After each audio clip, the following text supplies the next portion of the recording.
तो ये भाषा अर्जन का अर्थ है। भाषा अर्जन का मतलब क्या है ये देख रहे थे हम। किसी भाषा के व्याकरण के नियमों को सीखना, तो नियम सीखना मतलब ये होता है कोई सेकंड लैंग्वेज सीखने में। तो इस वजह से ये ए नहीं हुआ। बहुत सारों ने जो ए जवाब दिया था।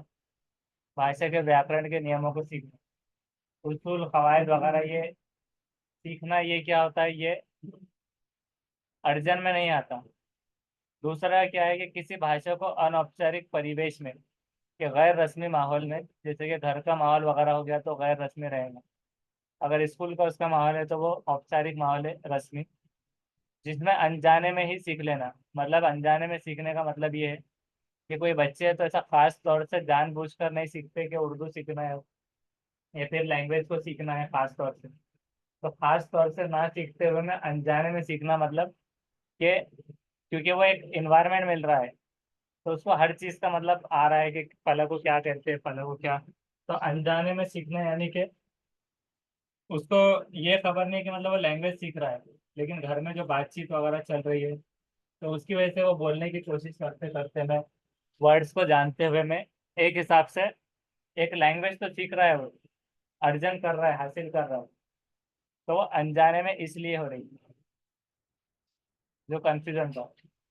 उसके बाद में किसी भाषा को औपचारिक परिवेश में शायद सीखना।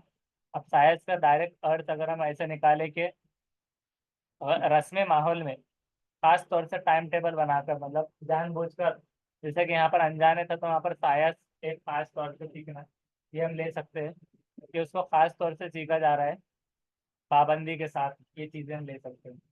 तो यहाँ पर रस्मी माहौल आ गया था, इस वजह से वो रस्मी माहौल में तो भाषा हासिल की जाती है, अधिगम होगा, अर्जन नहीं होता।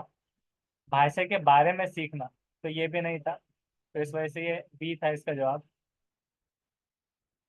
उसके बाद में है नेक्स्ट के श्याम अपनी मातृभाषा, श्याम अपनी मातृभाषा संथाली बहुत अच्छे से पढ़ लेता है। उसने बहुत अच्छी तरह से फ्रेंच भाषा सीख ली है, कि उसकी भाषा क्या हो गई, संथाली। और उसने बहुत अच्छी तरह से एक और भाषा जिसको कहेंगे फ्रेंच भाषा, ये भी सीख ली है। वो अब फ्रेंच भाषा में भी पढ़ लेता है, में भी पढ़ लेता है। इसे क्या कहते हैं, कौशल का अंतरण या फिर पठन अंतरण। अंतरण का मतलब क्या हो रहा है पहले, अंतरण का, सब में अंतरण है, अधिगम अंतरण, और हिसाब से पठन युक्ति। तो क्या निकल रहा है मतलब, कौशल का अंतरण, कौशल का अंतरण का मतलब, कौशल मतलब महारत, स्किल्स। अंतरण मतलब मुंतकिली। हाँ, और मुंतकिली को ट्रांसफर ऑफ, हाँ स्किल्स, स्किल्स का ट्रांसफर हो रहा है। या फिर पठन अंतरण, पठन अंतरण मतलब क्या होगा, पढ़ना ट्रांसफर होना, रीट्रांसफॉर्मेशन हो रही है, ट्रांसफर हो रही है। और अधिगम अंतरण, सीखना, सीखने की मुंतकिली। और पठन युक्ति, युक्ति मतलब क्या होगा, रीडिंग डिवाइस, डिवाइस है युक्ति, पढ़ने का आला, आला। तो अब इसमें क्या रहेगा, सर ऑप्शंस के मैंने एक बार और समझा दीजिए ना प्लीज। कौशल यानी स्किल, स्किल का अंतरण, महारतों का मुंतकिली या ट्रांसफर ऑफ स्किल्स। पठन अंतरण, ये पढ़ने का, पढ़ना का ट्रांसफर, मुंतकिली पढ़ने की। और अधिगम अंतरण यानी क्या, आमोदिशी मुंतकिली या फिर सीखने का, सीखने की मुंतकिली, लर्निंग ट्रांसफर, इस तरह से। और पठन युक्ति, एक डिवाइस, पढ़ने का आला। तो आप जो है तो sir Shyam, French, sir French भाषा मीन्स क्या है सर? कौन सी, फ्रेंच भाषा जो क्वेश्चन में दी हुई है उसका उसके मीनिंग क्या है सर? फ्रेंच भाषा, भाषा है, मतलब लैंग्वेज है वो। जैसे कि उर्दू, हिंदी, मराठी वगैरह है तो वैसी भाषा है फ्रेंच। जैसे मिसाल के तौर पे अगर आपने ये फ्रेंच वगैरह कंफ्यूज हो रहा है, तो मातृभाषा उर्दू रख दो यहाँ पर। कि कोई ऐसा बंदा है, श्याम की जगह पर समझो इबाद वगैरह में ऐसा कुछ, और उसको फर्स्ट लैंग्वेज को, मदर टंग को रख दीजिए, उर्दू। उर्दू को अगर अच्छे से पढ़ लेता है और बहुत अच्छी तरह से उसने दूसरी जुबान जैसे कि मराठी वगैरह भी सीख ली है, तो अब मराठी भाषा भी पढ़ लेता है तो उसको क्या कहेंगे, ऐसा रख के देखिए फिर। Option A.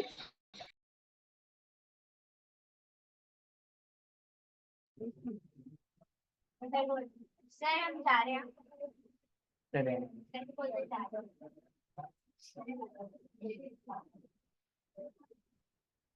कौन सा रहेंगे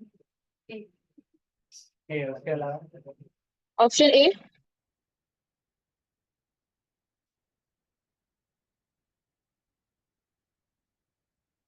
तो ए बिल्कुल सही जवाब है। स्किल की मुंतकिली, महारतों के ट्रांसफर ऑफ स्किल्स। पढ़ने का मुंतकिली क्यों नहीं हुई, क्योंकि सिर्फ पढ़ना आ गया यहाँ पर। अधिगम आमोदिशी मुंतकिली कि सीखना, तो पहला तो मातृभाषा है तो आमोदिशी मुंतकिली नहीं हो सकेंगी। और पठन युक्ति ये आला भी नहीं रहेगा डिवाइस। तो कौशल का अंतरण के स्किल की महारत की बुनियाद पर उसने सीखा कि फर्स्ट लैंग्वेज मातृभाषा संताली थी, उसकी मदद से उसने सीखा है दूसरी फ्रेंच भाषा। इस तरह, तो ये हो गया।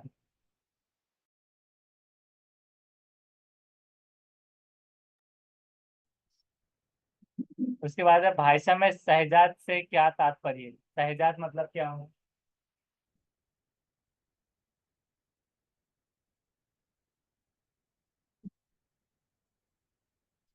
सहजात से क्या तात्पर्य, तो सहजात का मतलब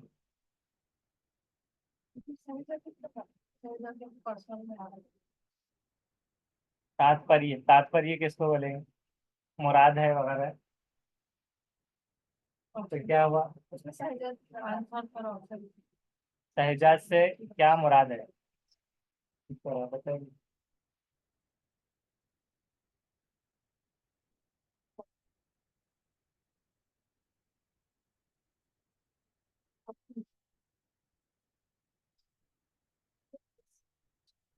पहला है कि वाचन में मनुष्य की स्वैच्छिक प्रकृति, मतलब पढ़ने में इंसानों की रजा कारना, स्वैच्छिक इच्छा, स्वैच्छिक रजा कारना। प्रकृति मतलब फितरत, नेचर, नेचर।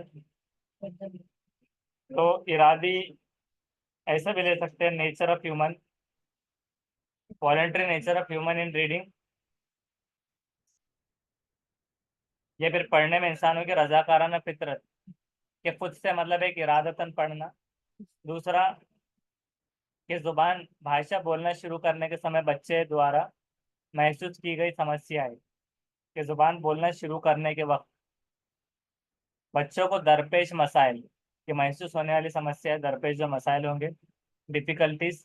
और भाषा बोलने की मनुष्य की स्वाभाविक क्षमता, स्वाभाविक क्षमता यानी फितरी सलाहियत या नेचुरल एबिलिटी। भाषा बोलने से पहले मनुष्य का सोच विचार, कि जुबान बोलने से पहले इंसानों के बारे में सोचना। तो सहजात से क्या मुराद है, सहजात, सहजता, ये सहजात।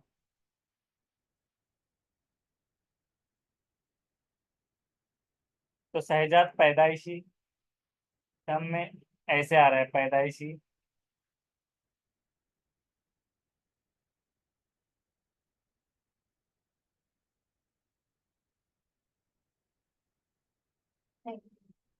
सर सहजात की मीनिंग उत्पन्न होना है क्या? क्या बोले? सहजात की मीनिंग उत्पन्न होना साथ में, जैसा पैदाइशी। हाँ पैदाइशी, हाँ फितरी पैदाइशी सहजात से।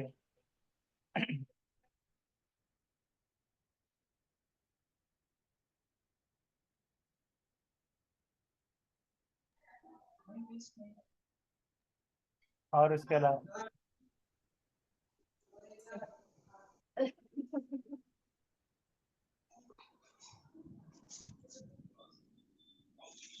ऐसा हम उसको मतलब समझ सकते हैं कि भाषा में सहजात से क्या मुराद है डायरेक्ट। सर इसका ऑप्शन ए आएगा क्या सर, वाचन में मनुष्य की स्वैच्छिक प्रकृति?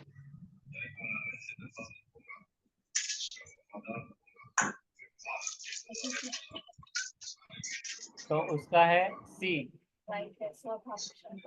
भाषा बोलने में मनुष्य की स्वाभाविक, मतलब ये भी फितरी था ना, तो फितरी क्षमता। अब यहाँ पर प्रकृति से, एनवायरनमेंट से आपने सोचा कि पैदाइशी फितरी ये हो सकता है, तो फितरी सहजात से स्वाभाविक क्षमता, कि उसकी फितरी सलाहियत जो रहेंगी, इनबॉर्न स्किल्स वगैरह इस तरह से। मनुष्य का सोच विचार करना, ये तो नहीं था, और डिफिकल्टीज भी नहीं थी, तो वो हिसाब से क्या हो जाएगा यहाँ पर, स्वैच्छिक प्रकृति के खुद से। और ये क्या था पहले वाचन में, तो वाचन मतलब पढ़ने वगैरह में, ये चीजों में, तो वाचन के हिसाब से यहाँ पर ये था, बस वाचन में मनुष्य की स्वैच्छिक प्रकृति, तो ये प्रकृति से कंफ्यूज करने था, जिसका स्वाभाविक क्षमता हो जाए। उसके बाद में नेक्स्ट है,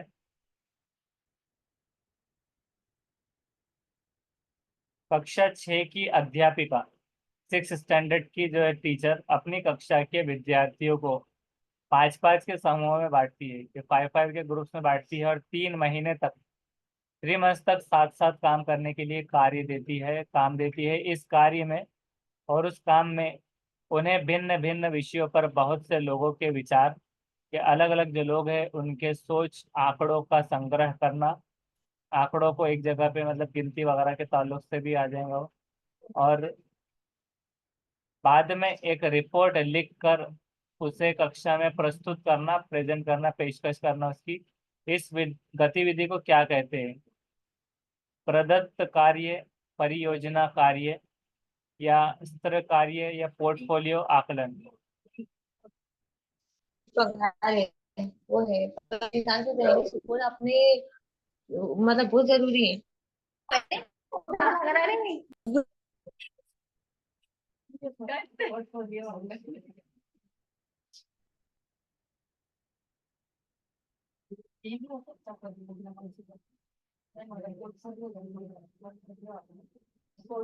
Assigned work, project work, session work, portfolio. प्रदत्त कार्य को क्या कहेंगे, Assigned असाइन किया हुआ काम। तरीके से प्रदत्त कार्य मीन्स तरीके से करना। काम, सेशन का काम, कौन सा तरीके से करना, कौन सा है, तो मेथड इस्तेमाल करके वो काम पूरा करना। पहले का मतलब, हाँ, पद्धत कार्य की मीनिंग सर। तरीके से उसको काम करना। बिल और परियोजना कार्य, प्री प्लानिंग, प्रोजेक्ट प्रोजेक्ट किसको बोलेंगे ना सर, परियोजना का। परियोजना, प्रोजेक्ट का उसमें। और उसके बाद में थर्ड का सत्र कार्य, वो सेशन। साल का पूरा काम। हाँ, सेशन वर्क, तो assign work, project work, session work, और पोर्टफोलियो का assessment. Assign work, sorry project work, option B. Option उसका जवाब बी बिल्कुल सही है, प्रोजेक्ट वर्क। अब यहाँ पर क्या था, कक्षा 6 की अध्यापिका ने अपनी कक्षा के विद्यार्थियों को 5-5 के समूह में, एक तो यहाँ पर ग्रुप में बांटकर, और 3 महीने तक साथ काम करने के लिए काम दिया है। तब 3 महीने तक साथ काम करने के लिए उनको दिया, तो पोर्टफोलियो का आकलन उनका नहीं हुआ, क्योंकि तुलबा का काम हो गया डायरेक्ट, तो इस वजह से डी नहीं हुआ। और सेशन का काम भी नहीं हुआ, क्योंकि 3 महीने का एक काम था, वैकेशन वगैरह कोई भी चीज़ हो सकता है, तो उस हिसाब से प्रोजेक्ट का काम हो जाएगा। असाइन किया हुआ काम भी नहीं रहेगा उस वजह से, तो इस तरह से ये हो जाएगा प्रोजेक्ट वर्क, परियोजना कार्य। उसके बाद में है कि सामग्री द्वारा नीचे दिए गए, सामग्री द्वारा सिर्फ मतलब दिए गए निवेश, जिसको क्या कह रहे हैं, अवसर। अवसर मतलब मौके, और निवेश मतलब क्या हो रहा है, सवाल का मतलब। हाँ, निवेश का मतलब डायरेक्ट अवसर के तौर पर। कि कैसे input given by material admirable है, ग्रह हो सकता है। ग्रह का मतलब क्या हो रहा है कि हासिल किया जा सकता है। जैसे ग्रहण आता है तो वैसे ग्रह, तो कैसे हासिल किया जा सकता है, किस प्रकार ग्रहण किया जा सकता है, ग्रहण हो सकता है। सामग्री द्वारा, मवाद के जरिए फराहम करता। निवेश मतलब सरमायाकारी इन्वेस्टमेंट, जैसे आता है निवेश कीजिए शेयर मार्केट में कीजिए, ऐसे कीजिए बोलकर सुनने में आया होगा। तो निवेश एक अवसर जिसको मवाक़े कहा जा रहा है, कि सामग्री द्वारा आप मवाद के जरिए, यानी कि मवाद के जरिए मतलब उसको क्या कहेंगे, मटेरियल्स के जरिए, कंटेंट वगैरह जो रहेगा मवाद, तो मवाद के जरिए मवाक़े किस प्रकार हासिल किए जा सकेंगे। पहला है कि शिक्षार्थी द्वारा ड्रिल के माध्यम से व्याकरणिक पहलुओं का अभ्यास करना। शिक्षार्थी उद्देश्य को अध्ययन में ध्यान में रखते हुए समझ के साथ संदर्भ में भाषा का प्रयोग करते हैं। और तीसरे का मतलब क्या है कि शिक्षार्थी अर्थ समझते हैं और भाषा भाषा पुनरु अ, पूर्ण रूप दान करते हैं। हाँ, तो इसका मतलब पुनरुत्पादन। क्या हो रहा है, रिप्रोड्यूस करते हैं मतलब वापस से, जैसा उत्पाद जो आता है तो पुनरुत्पाद करते हैं, तो पुनरुत्पादन ऐसा उसका हो रहा है। पुनर् तो दोबारा से रिप्रोड्यूस करते हैं, प्रोड्यूस करने से। तो शिक्षार्थी क्या करते हैं, मतलब लर्नर्स समझते हैं, मीनिंग समझते हैं और भाषा को फिर से बनाते हैं। और शिक्षार्थी पाठ्य सामग्री कंठस्थ करते हैं। पहले इसका देखेंगे कि शिक्षार्थी उद्देश्य को ध्यान में रखते हैं, इसका मतलब क्या, मकासद को, मकसद को ध्यान में रखते हुए समझ के साथ संदर्भ में मतलब कॉन्टेक्स्ट या फिर कोई रेफरेंस वसीले से भाषा का प्रयोग कर रहे हो, जरिया या वसीले से। और पहला क्या था कि शिक्षार्थी द्वारा ड्रिल के माध्यम से, तो ड्रिल के माध्यम से मतलब ग्रामेटिकल एस्पेक्ट को ड्रिल से, यानी कि ड्रिल क्या होता है, ड्रिल का मेथड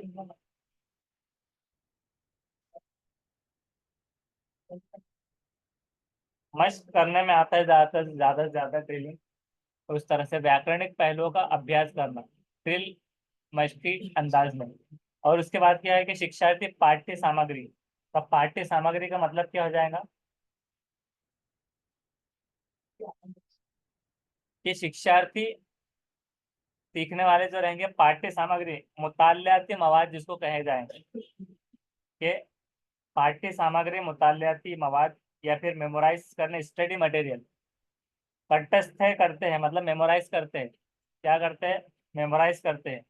कंठस्थ करना, हिफ्ज करते हैं, याद करते हैं और बाद में प्रयोग में लाते हैं, इस्तेमाल में लाते हैं। तो अब क्या हो गया कि सामग्री द्वारा दिए गए निवेश, मतलब जो भी रहेगा, मौके जो मिलेंगे, तो मौके को किस प्रकार किस तरह से हासिल हो सकेंगे। तो पहला हो गया कि शिक्षार्थी द्वारा के स्टूडेंट के जरिए ड्रिल मतलब मश्क दर मश्क करते करते व्याकरण पहलुओं का अभ्यास करना। और शिक्षार्थी उद्देश्यों को ध्यान में रखते हुए मकासद को ध्यान में रखते हैं, समझ के साथ रेफरेंस वसीले से भाषा का प्रयोग करते हैं। ये शिक्षार्थी अर्थ को समझते हैं, मीनिंग को, और भाषा का फिर से रिप्रोड्यूस करते हैं, पुनरुत्पादन करना। और उसके बाद शिक्षार्थी पाठ्य सामग्री कंठस्थ करना। ये कंठस्थ करना मतलब क्या हुआ था, उसको हिफ्ज करना, या उसको मेमोराइज करते हैं और बाद में प्रयोग में इस्तेमाल में लाते हैं। तो क्या हो जाएगा इसका जवाब, ऑप्शन बी सर।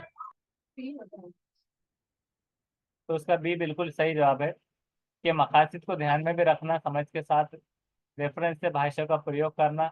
ये क्या हो गया, अवसर हासिल होने में, समग्र द्वारा जो अवसर हासिल होने में ये आएगा। ड्रिल ये अलग चीज हो गई। और इसके बाद में अर्थ समझते भाषा को फिर रिप्रोड्यूस भी कर रहे थे, यहाँ पर ये वाला टर्म जो आ गया समझने के साथ, तो ये उसमें फिट नहीं हुआ। और ये क्या था कि शिक्षार्थी पाठ्य सामग्री को हिफ्ज करना, ये भी नहीं हुआ। उस तरह से नेक्स्ट है कि निम्नलिखित में से कौन सी टॉप डाउन श्रवण प्रक्रिया है। टॉप डाउन अप्रोच जिसको कहते हैं, ऊपर से नीचे की तरफ, टॉप डाउन श्रवण प्रक्रिया है। श्रवण प्रक्रिया मतलब सुनने के समय वसाइल है और कौन सी बॉटम अप नीचे से ऊपर की प्रक्रिया है? पहला है कि मुख्य बिंदु को जानने के लिए अनुमान लगाने, निष्कर्ष निकालने, सारांशीकरण करने के लिए सुनना। अब इसके मतलब एक एक से ये भी देखते आना है। और उसके बाद है कि विशिष्ट बारीकियों जैसे ध्वनि के खास तौर से मतलब जो बारीकियां है जैसे कि आवाज, ध्वनि, शब्द हो गया, वर्ड, और खंड आदि के लिए सुनना। एक ये हो गया। तो कौन सी प्रक्रिया है? तो ये दो का पहले मतलब समझना है। पहले का क्या मतलब हो रहा है कि मुख्य बिंदुओं को जानने के लिए अनुमान लगाना, मतलब कयास से आ रही हो रही है, कयास आ रही से सुनना। मुख्य बिंदुओं को जानने के लिए अनुमान लगाने के बिंदु मतलब हमने पहले क्या देखा था? नुकात के अहम नुकात को जानने के लिए अनुमान लगाना, अहम नुकात जानने के लिए अनुमान लगाना। फिर निष्कर्ष निकालना, निष्कर्ष मतलब है नतीजा, नतीजा निकालना। सारांशीकरण करने के लिए, सारांशीकरण करने के लिए मतलब अहम नुक्ता हासिल करने का ये हो गया। सारांशीकरण करने के लिए सुनना, कि इमेजिनेशन करने के लिए उसको सुनना थे। लिसनिंग टू इन्फर, सारांशीकरण करने के लिए कि एक इमेजिनेटिव वे में सुनना। समराइज करना पॉइंट और कंक्लूजन ड्रॉ करना। एक ही हो गया। उसके बाद क्या हो गया? तो इसका क्या पूछा था? टॉप डाउन श्रवण प्रक्रिया है और बॉटम अप कौन कौन सी है? तो ये एक हो गई, मुख्य बिंदु को जानने के लिए अनुमान लगाने करने। विशिष्ट बारीकी जैसे ध्वनि, मतलब जैसे कि स्पेसिफिक जो बारीकियां है जैसे कि ध्वनि हो गया, साउंड, वर्ड्स, और सेगमेंट्स को, खंड मतलब सेगमेंट, सेगमेंट को और क्या कह सकते हैं हम? तबकात। मखसूस बारीकियां जैसे कि आवाजें, अल्फाज, तबकात वगैरह के लिए सुनना। तो खंड जैसे ग्रुपिंग वगैरह, खंड, खंडन करना वगैरह, वैसे भी चीजें कुछ आती है इस तरह। तो उसको आमतौर से भी ये ले सकते हैं तबकात या सेगमेंट के तौर पे। उसके बाद में है उसका ऑप्शन कि ए बॉटम अप प्रक्रिया है तथा बी टॉप डाउन प्रक्रिया है। बहुत उन्होंने आसान कर दी। उन्होंने क्या कहा कि ए जो है तो बॉटम अप है और बी टॉप डाउन है, या डायरेक्ट ये है, या फिर बी बॉटम अप है और ए टॉप डाउन। तो कौन सा रहेगा? तीसरा है कि दोनों ए और बी बॉटम अप है, और डी है कि बी और ए दोनों टॉप डाउन प्रक्रिया है। अब जो दो हमने प्रक्रियाएं देखी थी, पहली और दूसरी, तो उसमें से कौन सी रहेंगी? Option A sir, bottom up प्रक्रिया है तथा टॉप डाउन प्रक्रिया है। हाँ, ऑप्शन ए में क्या था कि अहम नुक्ता हासिल करने के लिए खुलासा करना और नतीजा करना, और कयास आरई के लिए सुनना, तसव्वुर के लिए। बी में था कि मखसूस बारीकी जैसे आवाजें, अल्फाज, तबकात के लिए, सेगमेंट्स के लिए सुनना, खंड करने के लिए। तो इसका है ऑप्शन बी। बी में है कि बी बॉटम अप प्रक्रिया है।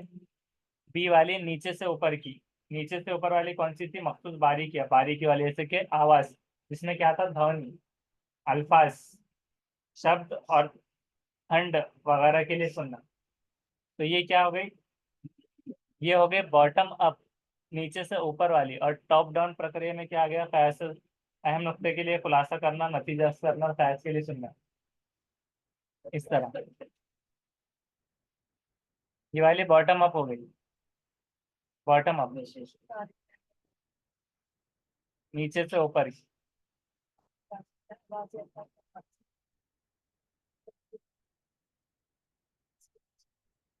और ये ऊपर से नीचे बिंदु को जानने के लिए अनुमान लगाने, निष्कर्ष निकालने।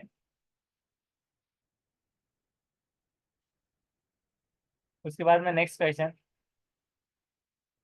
अश्विन किसी पाठ्य सामग्री में से और दूसरे द्वारा बोली गई किसी भी बात में, अश्विन जो है तो किसी पाठ्य सामग्री में से और दूसरों के द्वारा मतलब दूसरों के जरिए बोली गई किसी भी बात में से कुछ शब्दों की पहचान कर लेता है, कुछ वर्ड्स को क्या करता है? शनाख्त, आइडेंटिफाई कर लेता है। और इसके बाद में परंतु इन शब्दों का प्रयोग स्वयं नहीं कर पाता। लेकिन वो इन जो वर्ड्स है उसका इस्तेमाल खुद से नहीं कर पाता है। इन शब्दों को किस श्रेणी में रखेंगे, किस कैटेगरी में आप रखेंगे? सक्रिय शब्द संपदा में रखेंगे, या फिर कठिन शब्द में रखेंगे, या फिर निष्क्रिय शब्द संपदा में रखेंगे, या क्रम कम प्रयुक्त होने वाले शब्द? तो इसका क्या है? सक्रिय शब्द संपदा मतलब सक्रिय शब्द, पाल अल्फाज। पाल अल्फाज को क्या कह सकते हैं हम? Active vocabulary. कठिन शब्द, डिफिकल्ट वर्ड, मुश्किल अल्फाज, पैसिव वोकेबलरी। निष्क्रिय, ये एक्टिव था, सक्रिय, तो निष्क्रिय मतलब पैसिव, जिसको हाँ हम उर्दू में क्या कहते हैं? पाल और गैर पाल। और कम प्रयुक्त होने वाले शब्द मतलब लेस यूज्ड वर्ड, कम इस्तेमाल होने वाले। पाठ्य सामग्री है यहाँ। पाठ्य सामग्री मतलब क्या हो जाएगा? जब पाठ्य पुस्तक होती है तो पाठ्य सामग्री मतलब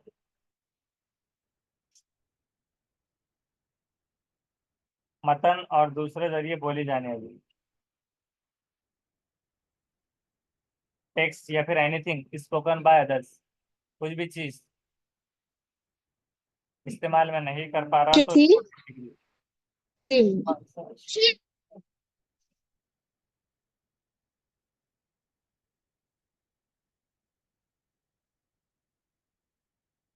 कौन सा रहेगा?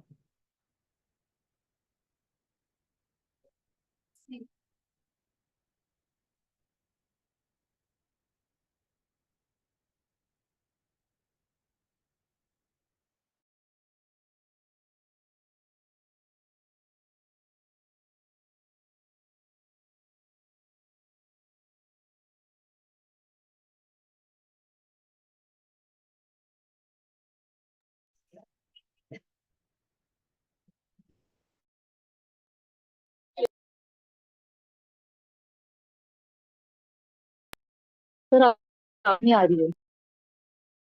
जी बोलिए।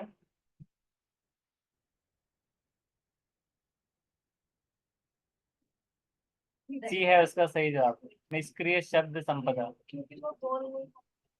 मतलब पैसिव, पैसिव गैर फाइल के किसी पाठ्य सामग्री में और किसी दूसरों के जरिए बोली गई किसी भी बात में कुछ शब्दों की पहचान भी कर लेता है, आइडेंटिफाई कर लेता है, लेकिन उन शब्दों को खुद से प्रयोग में नहीं ले पा रहा, तो इसलिए गैर फाल है, एक्टिव नहीं है, पैसिव। गैर फाल इन शब्दों को किस श्रेणी में? तो उस तरह से ये आ जाएगा निष्क्रिय शब्द संपदा।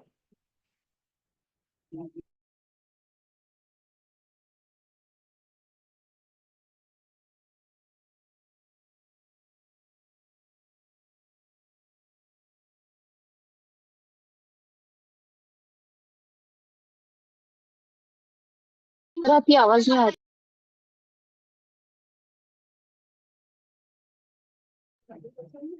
जी अब ये दूसरा सवाल। जीवा नई व्याकरणिक अवधारणाएं जैसे कि जा रहा था, तो जा रहे थे, सीखते समय पहले से सीखी हुई अवधारणाओं जैसे कि जा रहा है, जा रहे हैं, तो था और थे यहाँ पर था, तो यहाँ पर जा रहा है, जा रहे हैं से संबंध जोड़ पाता है। इस युक्ति को क्या कहेंगे? संज्ञानात्मक युक्ति, परासंज्ञानात्मक युक्ति? तो अब इसका मतलब क्या है सवाल का? व्याकरणिक अवधारणाएं, इसका मतलब क्या कहेंगे इसको? व्याकरणिक के ग्रामेटिकल तस्वुरात जो रहेंगे, अवधारणाएं सीखने के दौरान, जैसे कि मिसाल के तौर पे जाना है, जाने हैं, कॉन्सेप्ट जो है ग्रामेटिकल, गोइंग, तो वो कनेक्शन जैसे कि लगेंगे, जा रहा है वाले जोड़ पाता है, तो इस युक्ति में आप क्या कहेंगे?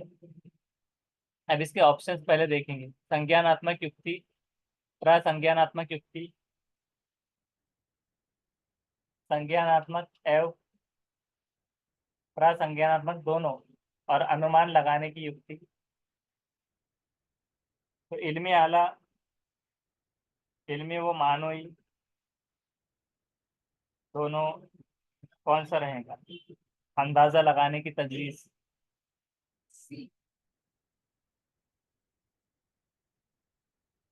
तो इसमें कौन सी रहेगी?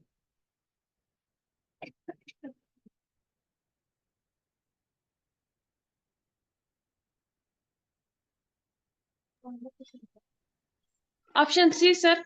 उसका ए है संज्ञानात्मक युक्ति, कॉग्निटिव युक्ति। युक्ति फिर से को क्या बताओ कहते ना। हैं?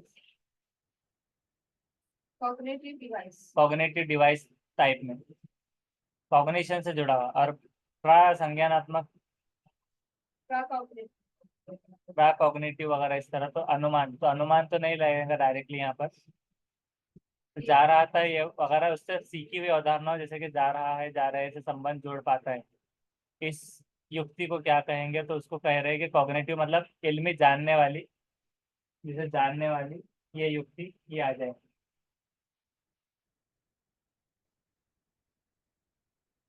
ये समझ में आ गया? पहले से उसने सीखी हुई अवधारणा ये है, जा रहा है, जा रहे हैं। और अभी नया सीख रहा है, जा रहा था, जा रहे थे, सीखने से पहले। तो वो एक टेंसेस टाइप में आ रहा है, टेंसेस। और वो संज्ञानात्मक कॉग्निटिव। नीचे दी गई गतिविधि पर ध्यान देना है। शिक्षार्थियों को समाचार पत्र से मौसम की रिपोर्ट पढ़ने के लिए कहा गया। कि एक अखबार से, अखबारी वसाइल से मौसम की रिपोर्ट पढ़ने के लिए कहा गया, और शहरों के मौसम को एक सप्ताह मतलब एक वीक या फिर उस दिन विशेष मतलब खास के मौसम का विश्लेषण करने के लिए कहा गया। तो विश्लेषण प्रक्रिया वगैरह करने के लिए, हाँ। एक ये चीज हो गई। अभी उसका सवाल अभी बाकी है।